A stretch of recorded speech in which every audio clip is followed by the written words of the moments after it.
हिमाचल की कांग्रेस सरकार को चौतरफा घेरा जा रहा है। केंद्रीय मंत्री अनुराग ठाकुर ने भी कई तरह के सवाल तो उठाए, साथ ही जुबानी हमले भी किए। अपने संसदीय क्षेत्र हमीरपुर के एक दिन के दौरे पर वो उठे। इस दौरान उन्होंने कांगड़ा में एयरपोर्ट पर मीडिया से बातचीत की। उन्होंने कहा कि केंद्र सरकार की ओर से चलाई जा रही विकसित भारत संकल्प यात्रा के बारे में बताया गया है। वहीं कांग्रेस पर भी जुबानी हमला किया गया। अनुराग ठाकुर ने कहा कि 9 साल में मोदी सरकार ने 4 करोड़ पक्के मकान, 12 करोड़ शौचालय, 13 करोड़ नल से जल और हर गांव हर घर बिजली पहुंचाने का भी काम किया।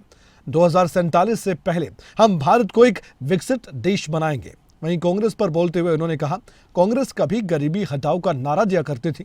उनके कार्यकाल में गरीबों को कोई सुविधा नहीं मिलती थी, उन्हें कष्ट ही मिलता था। केंद्र सरकार गरीबों के उत्थान के लिए धन मुहैया करवा रही है, लेकिन उससे भी कांग्रेस की सरकारें लोगों को लाभ नहीं पहुंचा रही।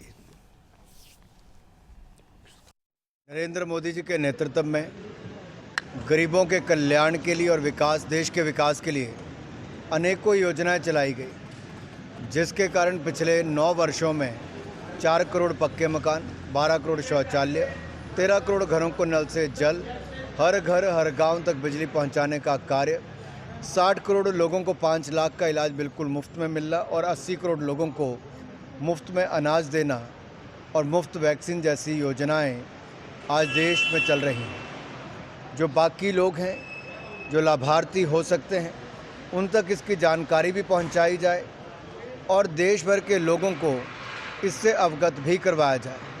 इसलिए देश की 2,69,000 पंचायतों में और लगभग 4,100 अर्बन लोकल बॉडीज़ में ये विकसित भारत संकल्प यात्रा जाएगी और देश के लोगों में एक विश्वास और देश के लोगों को एक प्रतिज्ञा लेने के लिए प्रेरित करेगी कि 2047 से पहले हम भारत को एक विकसित देश बनाएंगे। मैं इतना ही कहूँगा ना, जो कभी नारा देते थे गरीबी हटाओ, वो कांग्रेस के ज़माने में गरीब बढ़े ही, गरीबों की गरीबी कम नहीं हुई, सुविधाएं मिली नहीं, उनको कष्ट ही बढ़े।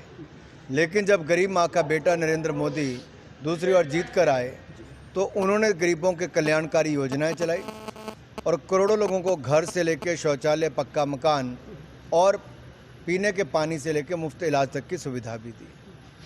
आपसे लगातार अब वो नहीं चाहते सरकार में होते हुए भी कि अगर उनके पास पैसे नहीं हैं तो कम से कम जो केंद्र की योजनाएं हैं उनमें लाभ तो दिला दें।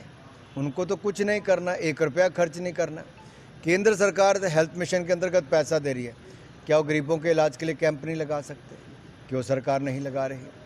गरीबों के कल्याण के लिए बाकी योजनाओं का पंजीकरण कराना चाहिए, क्यों नहीं ला रही? मनरेगा का पैसा केंद्र की सरकार देती है, लेकिन क्या उन मजदूरों से लेकर और बाकी लाभार्थियों तक उनको इन जो विकसित भारत के गाड़ियां हैं वहां तक लाकर लोगों तक क्यों नहीं पहुंचा रही?